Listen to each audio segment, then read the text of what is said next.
And it is Monday, September 5th, 2022, here with your live show. We're live 7 days a week, 365 days a year. I'll say it once. I'll say it probably several times throughout the show. We have an issue with the credits of the premium picks. If you are due credits, you will definitely get them. I think if you bought Chris's picks or Ron's picks, they won everything. So you don't have to worry about it. It's my pick. That's what we're talking about. So, yeah, you will get your credits. It's just there's an issue with the system. We know about it. The tech team is working on it. So, it will be fixed and you will get your credits. Hopefully it's fixed shortly. But I've gotten all your emails. I've responded to everyone that sent them. I've been hitting the message. Chris, how was the weekend so far? Another weekend in the books. A great baseball weekend, but college football was a little bit tough, and I had the over personally in that LSU game last night, and my heart, needless to say, was broken. Yeah, it was a tough one last night for the overs, and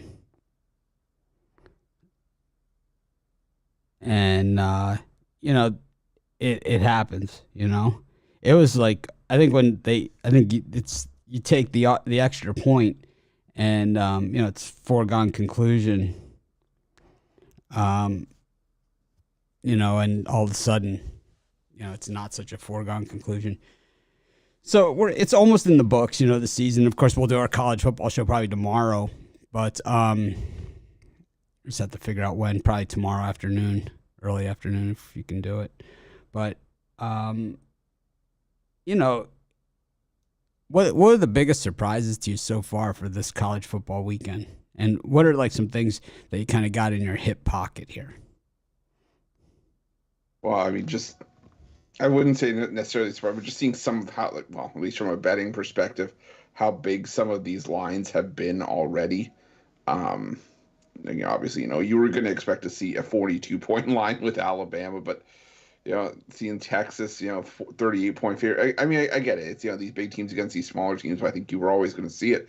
But from a team perspective, I thought we were going to see more from Oregon in that spotlight game. That stands out to me right away. I'm just going through the scoreboard. Worst loss. Navy to James Madison, or was it Navy lost to Delaware, right? Yeah. And Charlotte lost to James Madison. So we had some FCSs beat FBSs this weekend. Navy, I think, was the one that kind of really flew under the radar. The thing is with Navy, we can't even bash them in our videos or anything, It's like Temple to Duke. Yeah, well,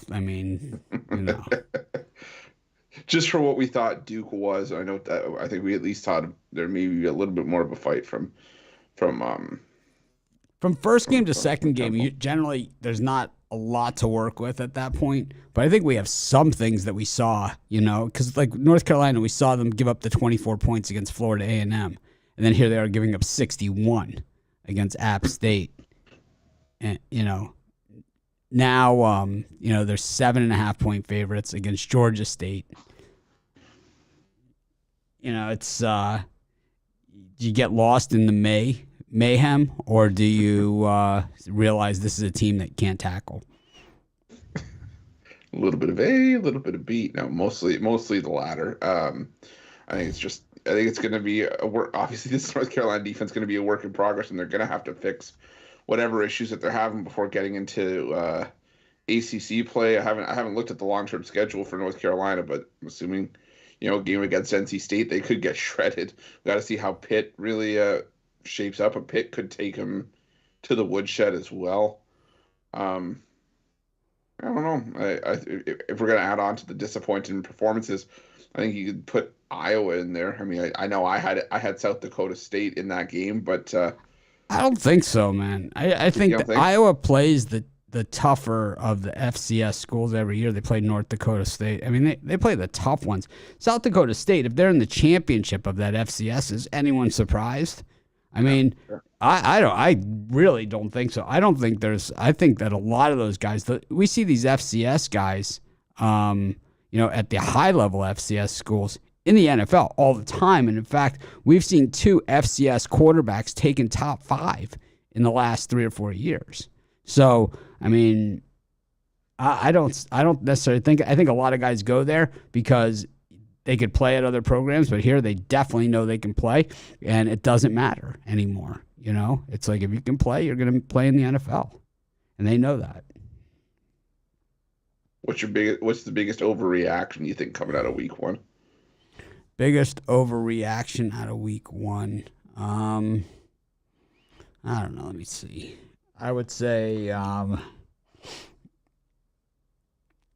Iowa against South Dakota State. It wasn't like they played South Dakota. South Dakota State, much better team.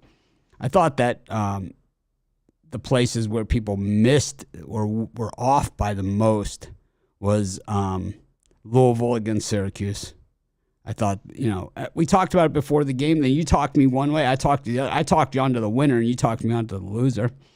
I think we forgot just how bad Bo Nix is. He will not be named. It will be the last time we say his name on the show. I thought other than that, a lot of it went to script, but a lot of things, our suspicions were confirmed. I think in Maryland, our thoughts of the defense there were confirmed again.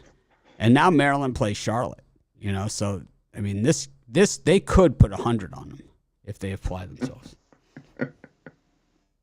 Anything less than 50 will be a disappointment. The best games were Liberty, Southern Miss. Last night's game. I thought last night's game was really good because while it was somewhat of a muck around, I thought that the refs didn't get involved to the point where it changed the game, and which makes it a better game. I thought the App State North Carolina game, of course, was exceptional. Yeah. There's several of these overtime games. I hate that 2-point overtime rule. I really, really hate that, and I hate Boise. I hate Andy Avalos, what he's done to our fine program.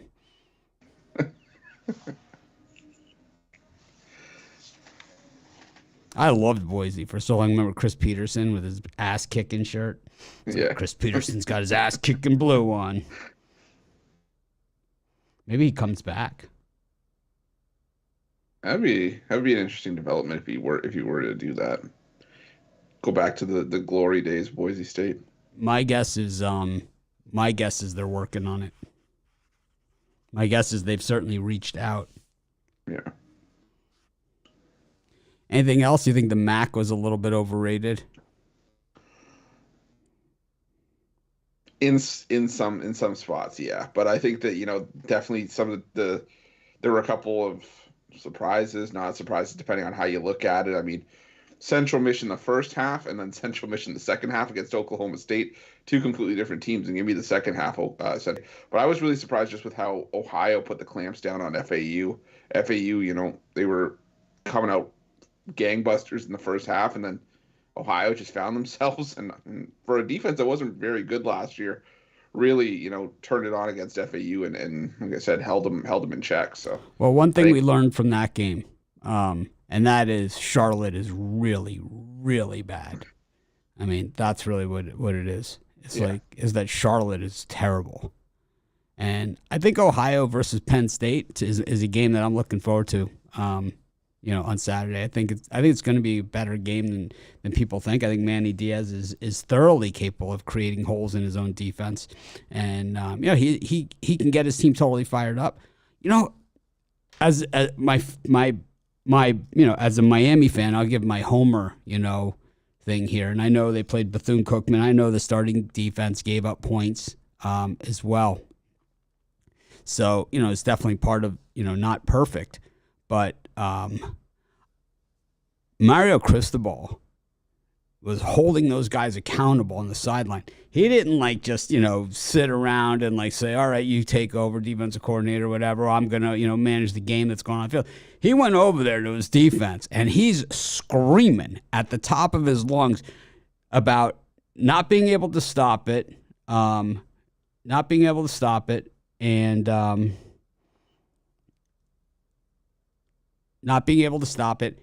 about a penalty that happened after the fact when the guy took the ball and spiked it on the ground on the turnover. And he went nuts. And what you saw on the Miami sideline was, yeah, we're going to sing and dance and do all the Miami things, but we're going to do all the right things first. And those are going to be celebrations of game wins. We're not going to celebrate every turnover with a turnover chain. We're not going to do any of those things. The turnover chain is gone in Miami. I wonder if other schools will now eliminate it since they all jumped on it. But I know Alabama had the belt forever, but I really think that I don't know if Miami has the players this year, the depth. We're going to find out next week against Texas A&M exactly. And I thought Texas A&M looked like a fraud again. I said it before the game. I thought they were going to be a fraud, and they looked like a fraud in the game. In fact, I gave out an FCS parlay, 3-team parlay on Saturday. They all hit. Right? Those all hit. I think I gave a 4-teamer. I think they all hit. We had the FCS did itself proud, the better teams. You know, Sam Houston covered against Texas A&M. Elon covered against Vandy. Sam Houston getting in that game 35. Okay. Yeah. 35.5 if you played your cards right. Mm. I teased it down to 33.5. Got an extra payout on the thing. Cried like a little girl when it started raining, and I thought they were going to cancel it. They can't do that. Tell them to stop. I knew this guy that used to take his losing horse tickets to the window and claim that they had made a mistake on his ticket. You know, he's like the biggest loser. It's like, what a loser move. You just take your losses and you move on, you know. Anyways, we got Georgia Tech and Clemson tonight. This is a game that if it was on a college football Saturday, this would not make my big TV. It might not make my TVs at all. You guys know I have tons of TVs, right? So it probably wouldn't. It would be on the ACC network. I mean, is not a good game. Chris, initial thoughts on this thing? You have a premium or anything going on it?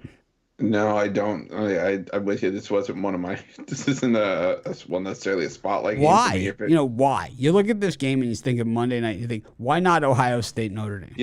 Yep, exactly. Yeah, I don't know. I think they're trying to just sort of resurrect Clemson's reputation for being those big the team that shines under the big lights. But if you're gonna do that, I wouldn't necessarily put Georgia Tech on the other side. But I went back and forth on this game, and I think I'm just not a fan of that number with Clemson.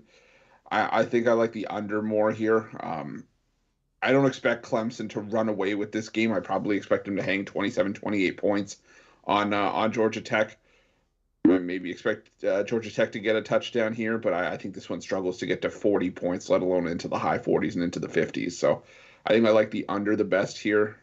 I didn't really like either side in this one because I think you can make the case either way. I just think that I don't know. It's like it's just such a bad game. It's just so bad, It's like I don't even understand it. It's like, why would you put this game as the game, I mean, why would you make this the game? Yuck. I mean, Clemson has no quarterback, right? I mean, they still have no quarterback, and Georgia Tech still stinks. So I don't understand it. I have no idea. I think this game had 22 points last year, and the majority of the same pieces are still in the mix. I don't know. I don't think it's going to be that much of a better game, but all of a sudden it deserves to be the spotlight game on a Monday night. Yeah, I don't understand where they're going with this.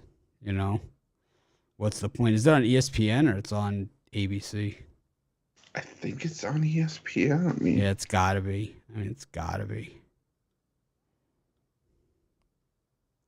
What a stinker, man. Anyone that tells you it's not is, I mean, I'm not saying that, you throw in the points, whatever, maybe you get something here. I'm going with the under. How about you? Yeah, I'm on the under too.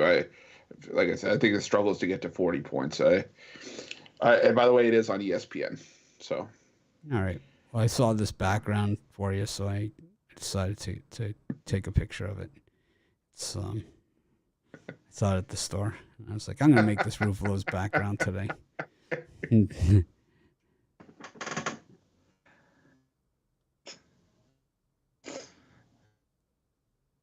Just so that everybody can see those the marshmallow clusters. Yeah, I just don't know how you crop the back. Trying to fix it to see if I can get it to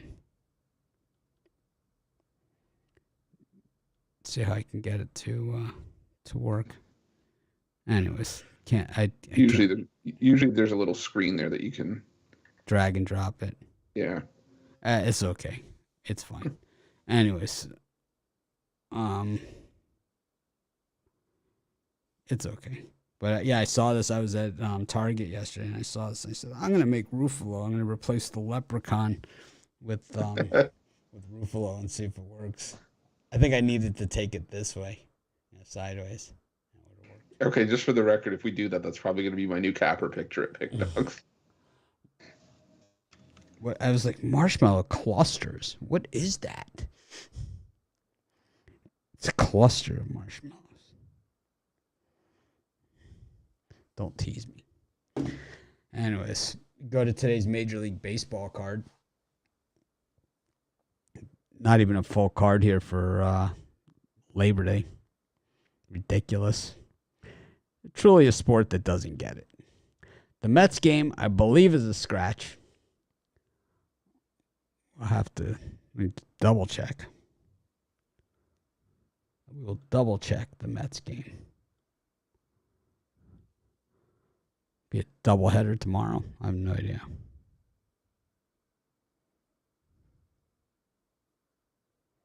Everyone's saying yes, it is a scratch.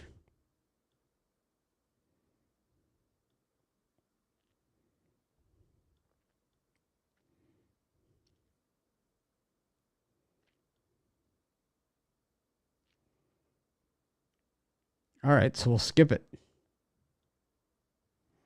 In that case, we won't even go over it. We'll go over it twice tomorrow. All right, I'm good. I'll see you guys tomorrow. Yep. Make it a winning day. I can't find my odds to confirm this. Here we go. I'm seeing it straight from the Pirates' Twitter. Oh, well, if you read it on the internet, it must be true. Yep, I see it. Okay, so we'll skip that one. Orioles against the Blue Jays. Got Mike Baumann against Kevin Gausman. We all know how Kevin Gausman pitches in Baltimore. I like the over, Chris. I think it's going to be bombs away. Yeah, Baumann and Gausman. Yikes. I could see this one sailing over. How about you? Yeah, you took the words right out of my mouth. I think this one's headed for an over. Gausman, he did allow only 3 runs and 3 hits in his only start against Baltimore this season, but you're starting to see him get tagged a little bit more. He's allowed 4 runs or more in starts in August. And I think, this is just one where the bats come out to play. Or sorry, that was Jose Barrios, excuse me. But Kevin Gausman, you're still seeing him get tagged. Teams are starting to hit his splitter. And Mike Baumann, I'm probably gonna go with the over in both games of this doubleheader, to be honest. Well, got double baseball. I think that Lyles has actually pitched pretty well. I think Barrios on the road is just straight ass though. What do you think of do both games here for Orioles? Jays. Yeah, like I said, I think I'm going to go over in both of these games. Like I said, Gausman and Baumann in game 1, because the teams are trying to hit Gausman's splitter, and it always just seems like he has these games, especially more so lately, where you blink and he's given up 5 runs in 3 or 4 innings, and I think that could happen here again. The Baltimore Orioles starting to get desperate, needing to pick up wins, and this is a chance where they could pick up on a game on a team they're chasing. So I expect Baltimore to come up firing in both of these games, but the Blue Jays offense has really been picking it up lately as well. And like I said, I expect both these games to probably hit double digits. So I like the over in both games. Yeah, I'm with you. I like the over in both these as well. And probably like the Orioles in the second game. We go to our next game. It's the Yankees and the Twinkies. This is just a crappy matchup here. I don't know, man. It's not. I know sometimes on these Monday shows I'm not inspired. Let's just say the schedule's not helping me, right? It's like throw me a bone here, but we're just not seeing it. What do you think of this one, Chris? The Yankees Twins. I mean, this one is the trend follower's dream, right? I mean, every trend in the world in this one. Where's Rod Zawacki? Is he watching, Rod? Because we'll bring you on the show just to talk about the trends on this game. I would like to just have Rod on the screen talk about the trends on this game. Then he can go. Like you can go do whatever that you need to do. We just need you for like 20 seconds here to just discuss the trends on the Yankees-Twins game. Because, my God.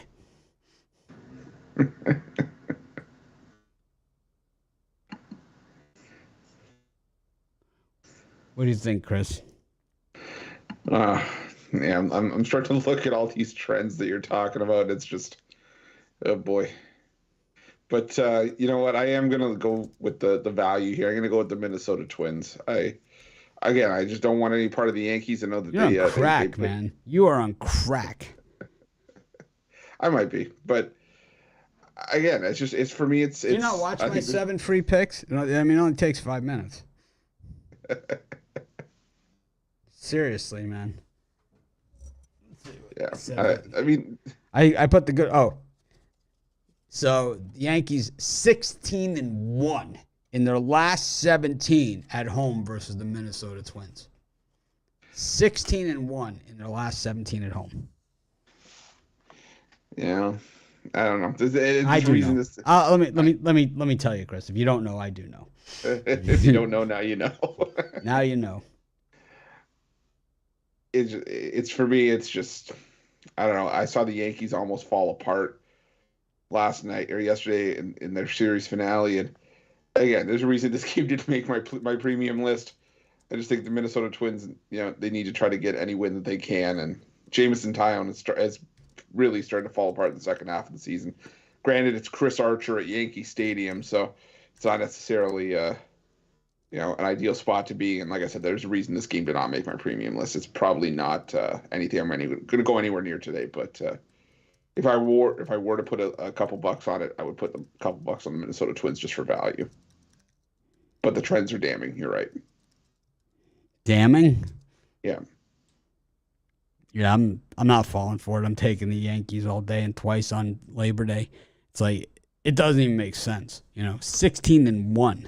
Show me different, and then maybe I'll consider it. But to me, it sounds like you go to Yankee Stadium, and it's like, you could fill up on the hot dogs or something.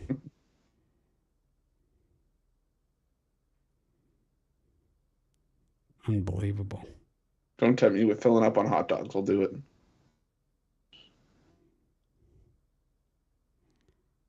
All right.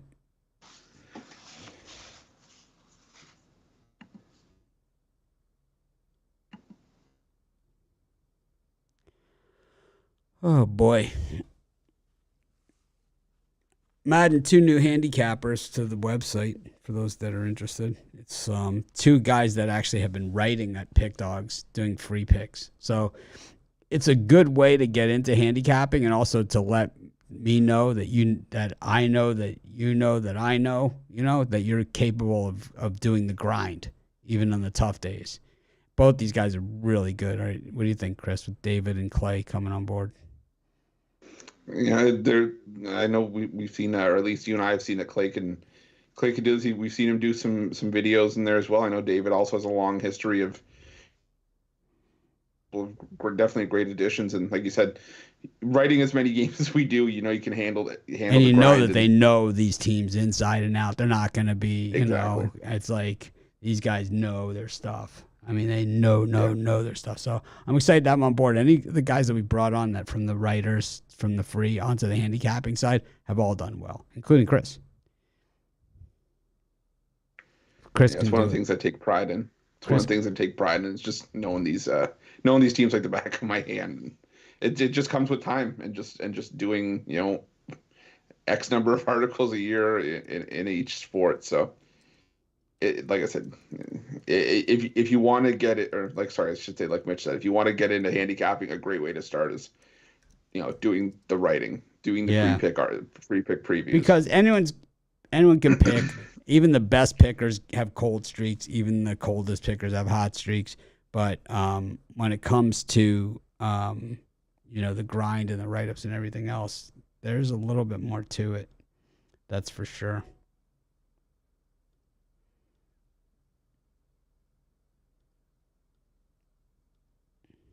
Let's see what else we got. I'm excited to see what those guys can do, though. We've got the Rockies and the Brewers. Ryan Feltner with a day job with the Rockies up against Adrian Hauser. Anything here excite you, Chris? Yesterday when I did my video, it was Freddie Peralta, but now I'm seeing Adrian Hauser slid into this spot, and as he does. Yeah, as he normally does. He likes to take the shine away from some of the other pitchers in the rotation. But no one slides into the spot like Hauser. Oh man, Adrian Hauser, he really struggled in his return from the injured list against the Dodgers. Then had a start skipped in the rotation, and now you go to Coors Field where I hate always taking that narrative that the game's going to fly over because the game's at Coors, but this is a pitching matchup that I think is primed for an over. Like I said, Adrian Hauser on the road against the Dodgers last time out, 5 runs, 2 1/3 innings. And we all know what Ryan Feltner's capable of. He has a 6.62 ERA in his last 7 starts, and kind of struggled in the month of August, gave up at least 3 runs in 5 of the 6 starts. So I think this one's headed for an over. You got to say that Feltner's ERA is just slightly overstated because he does pitch at Coors. He also sucks. On top of that, part of the problem. I'm with you on the over in this thing. I also like the Brewers. I just think the Rockies. The Rockies and the Rangers should just play each other. For half the games this season. Probably be pretty exciting. But they both remind me very much of one another. Yeah. Got the Rays and the Red Sox. The Rays did not win yesterday. I gave Zawacki the laugh track on the show, and he got the last laugh on me. It was Yankees 2-1, Aaron Judge with the home run. The Rays never quit. I mean, they had a chance in the 9th inning. They didn't get it done. But Luis Patino on the mound against Michael Wacha. It's Wacha on the road, Chris. He's one of your favorite drinks. Bartender, give me a Wacha on the road. And definitely will just kick me out of the bar and say take a Wacha. But if he's at home, Wacha is good for an under, but it's hard to ignore his road numbers this year. A 5-0 record, still a decent 3.26 ERA across 9 starts. If it was another pitcher other than Luis Patino, I would make the case strongly for the Rays, but I don't know. I just haven't been a Patino fan this season. And that was even a couple of weeks ago. So I'll go with the Red Sox. It's on fire right now, and I think they pick up another key win in the wild card race. What are you selling today at Pick Dogs? For me today, I got my $15 pickoff play. Hit 5 in a row with our win yesterday. Going for 6 in a row, and going for 8 of our last 9. Going to keep that going. That $15 play part of my Monday Magic MLB 3-pack for $40 Pick Dogs Premium, and use that promo code WIN15 for anything daily or even something long term. Get the best bang for your buck. All right. Bang for your buck. I have my $15 big play out there. Like I said, a lot of people waiting on credit, and I'm staying in touch with the tech team. throughout the show, if you see me like looking to the side and clicking on stuff, that's what I'm doing. I'm waiting to see if I have any kind of update from these guys. Could also have my phone here so we could call them if we need to.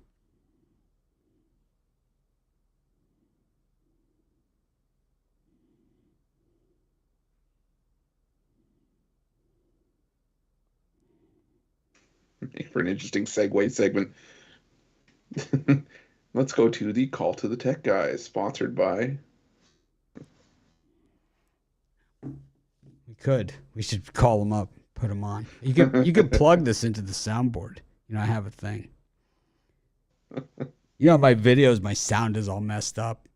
I sent Romanelli my old mic that I had with like all the hookups to it, and then I usually use the lav mic on those videos, and then all of a sudden like the mic stopped working. I did like all these videos and with no sound. It's like Chris knows, like some days, like, man, you do like 20 videos, it's like no sound. You got to go do them all again. It's like, oh my God. The amount of profanity I've screamed when that's happened. Yeah. So I'm changing the studio setup here. I'm not going to use a lav anymore. That's going to solve the problem. But all the stuff that I sent to Romanelli is like all the stuff I had to go buy again to set it up. Of course, like 2 days later. It's Murphy's Law. It's all right though. Romanelli does a great job. He'll do fine with it, and I get to buy new stuff. Got the Cardinals taking on the Nationals. Now Jack Flaherty on the mound here. The Cards sure could use him for the postseason. Well, we haven't said there's definitely not going to be a capper competition. We haven't said that. We haven't said that at all.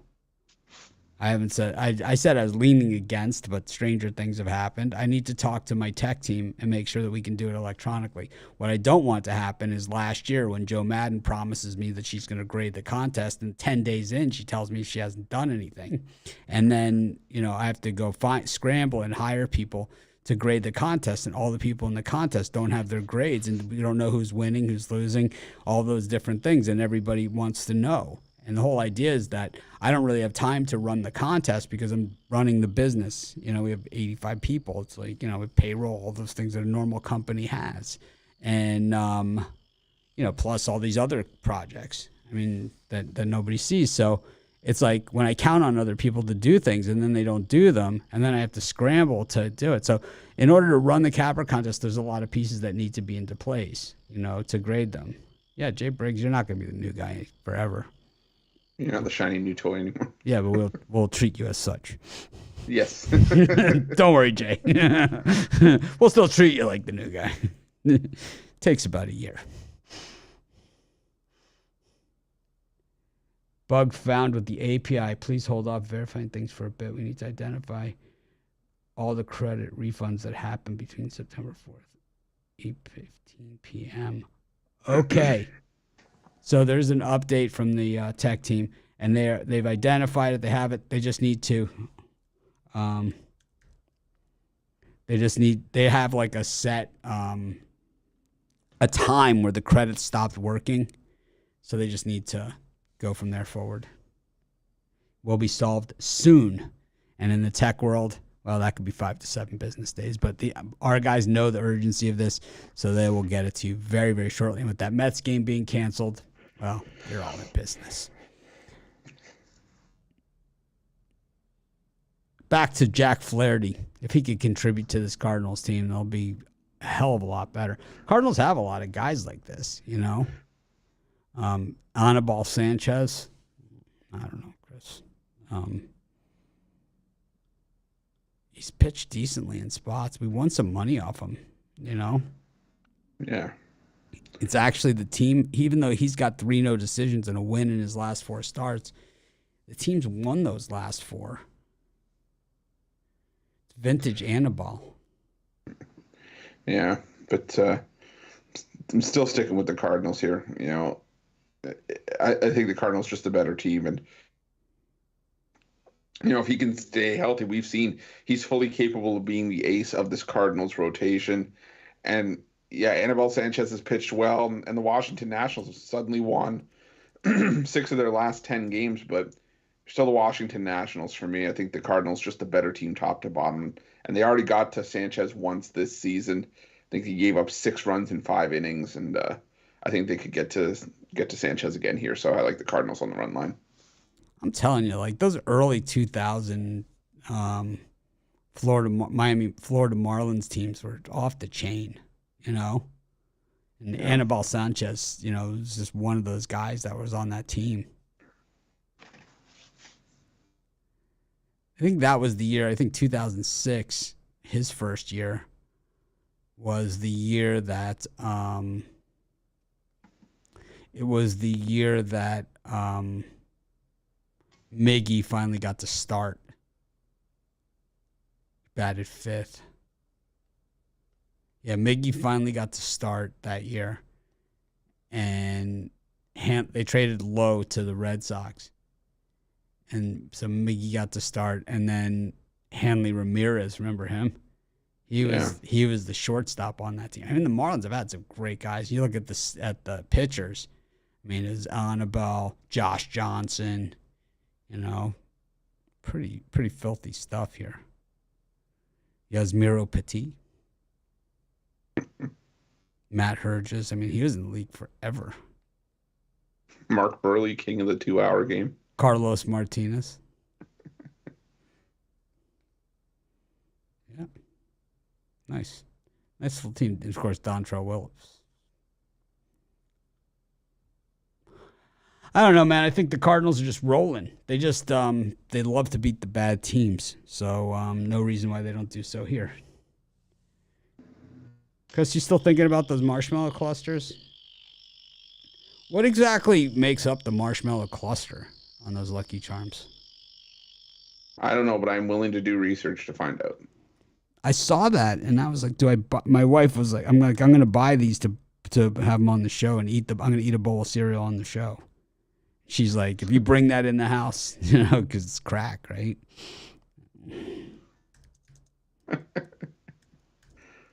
Just blame it on me. That's what everybody else does.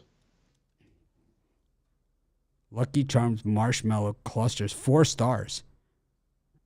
But why didn't it get 5? More because it has more satisfying clusters and marshmallow flavor.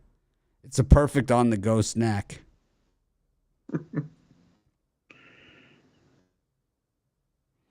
Are Lucky Charms marshmallows real marshmallows? Sugar, modified cornstarch, corn syrup, dextrose, gelatin, calcium carbonate. Nice. It's a good combination.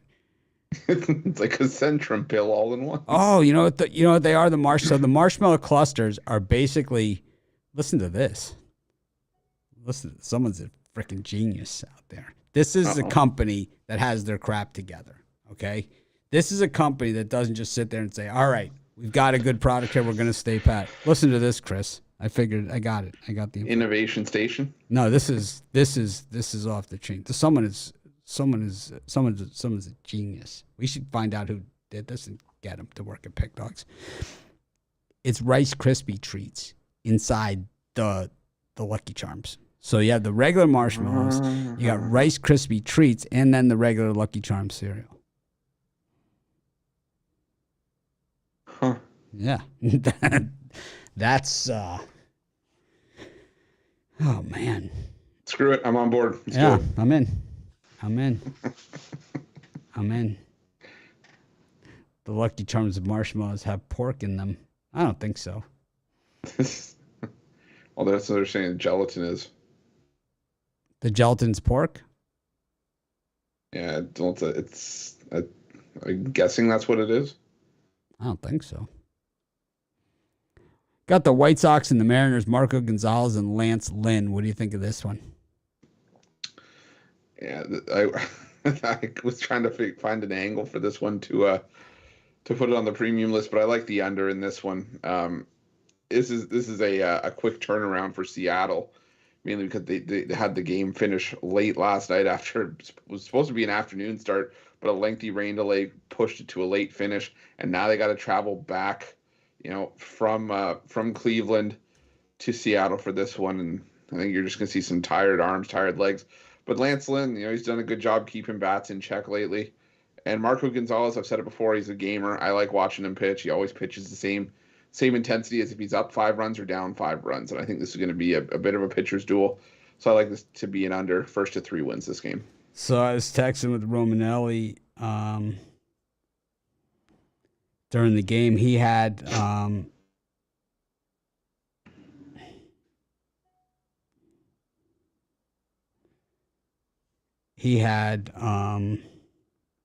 the Mariners were his top play of the day, his rundown play. So we all root for each other and root each other on, and everyone knows my song, that I sing. So I said, so the Mariners had scored the one run. So I write here, another hit would be nice. And then the guy hits the home run, and I said, bun, like a boss. You could see Dwarf Bunny eats a garbage bag full of basil. How does the bunny eat a garbage bag full of basil? He's the fattest rabbit in Wailuku. So those of you that don't know, I have a song that I sing when I'm losing or I need a big play. It's the Bun song. I wrote it myself. I still remember getting the video. I don't remember which football game it was last year, but it was, I think it was like an outright money line, or it was just like a massive, massive game. And it was it was the Coastal game. I remember it was Coastal Carolina. They got the interception and got the pick six, and we needed it for the cover. And it was like. And I just got a video of you shouting, and we're talking voice cracking, shouting. And I'm like, oh, yeah, okay. And then I turned the game back on. I saw the score. I was like, okay, we're good. Those are the games I love. So I like, I think the White Sox here, even with Lance Lynn going against the Mariners, I think have a big edge because, like what Chris said, that game was 10 hours plus. It wasn't like they got to go back to the hotel and hang out and, all of a sudden they play again or whatever. It's like they're at the stadium for 10 hours plus. I mean, they're thinking they're going to get out of town at 4 o'clock. 3:30, 4 o'clock. They're getting out of town. It's midnight or beyond. Not fun. We've all been there. I love when flights, like when I lived in Chicago and I was going to Kauai for vacation, and like my flight got delayed like 2 days. It's like, yeah, they act like it's no big deal. It's like I'm paying for a hotel like $800 a night. More than that. $1,200 a night, Kauai. Free room service. Yeah. What up? They certainly don't reimburse you. Well, now they do. Everybody pushes for compensation whenever you're delayed more than 4 hours. I think it is. You're entitled to compensation. It's kind of like Kramer and Seinfeld. It's like, we can either give you the money or Lucky Charms marshmallow cluster. I have to tell you, the secret is that I've found is that if you travel in cities like Vegas or something where they have the American Express Airport Lounge, very, very nice feature there. Kind of can hang out, and they got everything going on in there. Any American Express or just a specialized? You got to have the platinum, business platinum. It's like, that's what I have. It's like platinum, and they let you in. It's like, oh, they have the chefs preparing meals, and they have full boat and bar, like everything. I've been to them like with full dessert bars. So, caught baristas, masseuse. You could take a shower there. They got everything. It's like you come out and you walk around in your towel. I get to the gate and I'm wearing a robe. There's always like the one guy talking on his cell phone with the speaker on, like it's like we all want to hear your conversation, It's like, why do people do that? It's like walk around and it's like you have cell phone on speaker having the conversation. You see the water trail from the lounge to the gate. It's just a guy in a towel. The towel's around his neck, and he's just carrying his laptop bag. It's like my whole pooping on a plane bit.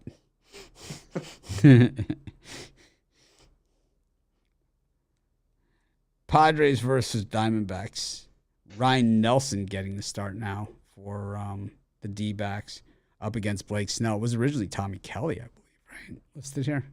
Was he yesterday? What do you think? Speaking of pooping on a plane, I'm looking at the.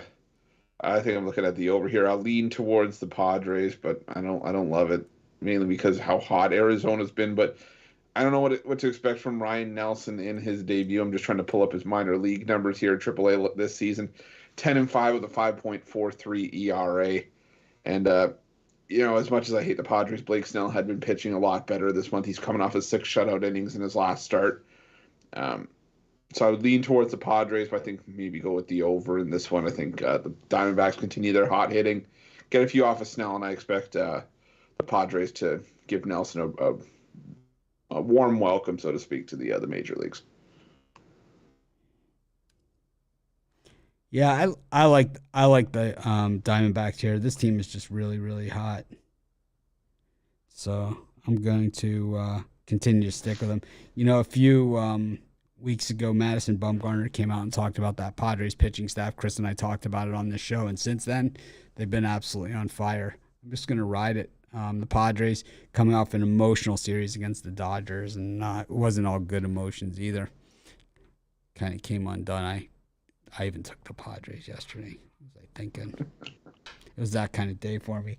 Astros against the Rangers. This is interesting. Martin Perez got lit up by the Astros the last time they played, and Hunter Brown, another first-time starter, 2.25 ERA in the minors, but a lot of walks. A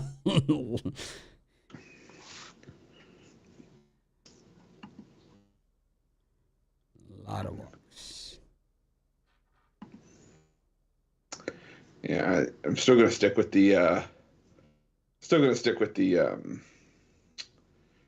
The Houston Astros here. I just think that, Hunter Brown, the top prospect in Houston's rotation, was pitching very well in the minor leagues this season for Sugarland AAA. 9-4 at 2. Sugarland just sounds like a good place. like a good place to go get a bowl of cereal. If you don't eat your spinach, you're not going to Sugarland. What about the bowl of marshmallow clusters? No. That's the teacup ride. It's the bowl of marshmallow clusters. Sugarland. I'm going to Sugarland. Could you imagine people say that after the Super Bowl? I'm going to Sugarland. But yeah, no, the Astros have gotten to Martin Perez, and as much as I liked backing Perez, especially on the road this season, I think this is just a bad spot against an Astros team that's had his number and is, just trying to lock up the AL West, lock up potentially home field in the first round of throughout the AL playoffs into the World Series, so they get that far. So I like the Houston Astros here. I'm gonna join you. Kind of like the first 5 innings. They really pounded Perez last time, so I think he'll probably battle a little better. So maybe the under first 5. I think the under for the game. Speaking of unders, how about this one? Brady Singer against Tristan McKenzie in Kansas City. The Guardians been flat as a pancake. I thought they'd put away the Central, and boy, now the Twins have caught them. They're tied, and the White Sox just a couple back. Brady Singer against Tristan McKenzie here. I think the Guardians are in trouble again. I do. How about you, Chris? Yeah, I think the Guardians were lucky to get to 3 runs yesterday. Personally, I think you look at the course of that 5-game losing streak. The prior 4 games, they had scored 1 run or less and been shut out 3 times. I think for Tristan McKenzie, anything new to him this season? A 3.18 ERA and a 9-11 record tells me that he doesn't get a ton of run support. And you look at a lot of his starts, and that's been the case. And I think Brady Singer going to hold the other Guardians in check, but I think Tristan McKenzie going to do everything he can to keep the Guardians in this game. I think this is another 1st to 3 wins kind of game if we even get that high. I like the under a lot here. Yeah, I like the under a lot as well, and I think I'm going to go same game parlay with the Royals. We got Jose Suarez up against Tyler Alexander. I don't care what you say about the Angels. I think they're fun to watch. Even yesterday losing, they were fun to watch. And I don't know. I haven't been complimentary of the Angels over the years, but I don't think I've ever been more complimentary or enjoyed watching a team with a record as bad as theirs as much as I like watching this Angels team. I think for the first time in a long time, they're having fun. And they're just loose, and they're hitting a lot of home runs. And I could see if they really can get a couple pitchers in there, that maybe this carries over to next season. I maybe Detmers and Ohtani and, carry over. I mean, I don't know, Perea. Not Perea. Not Perea. It would be Perea. No, but I agree. I think they're missing maybe a couple other bats as well. I know you have Shohei Ohtani and Mike Trout and even Jared Walsh and stuff like that, but they can only do so much. I think you need to add a couple more pieces to give this batting order some more depth. And I'm with you. A couple starting pitchers would also go a long way in this rotation. I'm with you. I'm still going to take the Angels here. Jose Suarez 4-3 in his last 7 starts with a 3.35 ERA. And he's given up 3 runs or less in each of his last 6 starts since the All-Star break. So pitching fairly well. And like we said, this is still an Angels lineup that has Shohei Ohtani, has Mike Trout, and going against a Tigers lineup that's still one of the worst offensive units in baseball. Can't produce a ton of runs. I think the Angels get one here, so I like the Angels here. Yeah, I think when it comes to depth, I think the first thing that usually pops into your mind is Chris Ruffalo. If you're looking for some deep conversation, deep thoughts, and just no shallow, superfluous behavior. I always think, what are Ruffalo's doing? What if they made Lucky Charms Rice Krispie treats with the marshmallow clusters in there? It's like marshmallow on marshmallow. So if they made the Rice Krispie treats, put the Lucky Charms marshmallows in as part of the Rice Krispie treat, so add a little color. Yeah. So like on St. Patrick's Day, would you have all clovers? Could you do like a St. Patrick's? That'd be a lot of work. Yeah, I know, but it's like, but you could have it like kind of like the way they do the Reese's, like the pumpkins and the bats and all that stuff. Yeah. You could do a 4-leaf clover of Rice Krispie treats with the Lucky Charms clovers in the thing. And I'm getting ahead of myself. I know. But they already have. I was gonna say they already have those Lucky Charms cereal bars. Someone beat me to it. I'm gonna get those. I'm gonna send those to you with your Christmas basket. Bastards. Yeah, Boo Berry's out.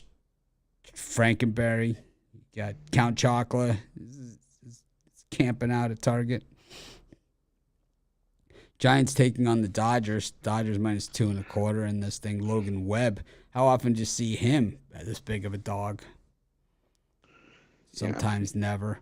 I like Logan Webb and the Giants here. I'm Andrew Heaney has kind of tailed off. He started okay with the Dodgers. I even backed him in spots, but can't back him here. I like the Giants. Yeah, I think the Giants are where all the value is. So if I'm going on the side, I'll go with the Giants here. I might take a couple strikeout props here, to be honest. I might go with Logan Webb, Andrew Heaney to go over their strikeout props. As much as I'm not a Heaney guy, he's been striking out a ton of batters his last 7 starts, 47 strikeouts, just 8 walks. And I think Logan Webb can get a few strikeouts off of the Dodgers as well. He's only had 5 combined strikeouts against him this season, but I think this could be a bit of a pitcher's duel, and I think we could see a ton of swing and misses here. So I like the over in both strikeout props. All right, parlay time. What do you got? All right. Well, for today, I will go with the over in both legs of the Blue Jays and Orioles, and parlay that with the under 7.5 in the Guardians-Royals game. I'm going to take the Angels, parlay it up with the Royals, the over in, I'm not going to give that. I'll take those two. The Royals. I'll go Royals, Cardinals, Angels, and you won't get paid until Saturday with with Alabama minus the 20.5 against Texas, which is going to be my ongoing theme. It's gonna be a leg in every parlay. I think you could lay up to 27.5 there and sleep easy. Anyways, thanks everyone for joining us. Make it a winning day. We appreciate each and every one of you. And of course, we'll see you tomorrow.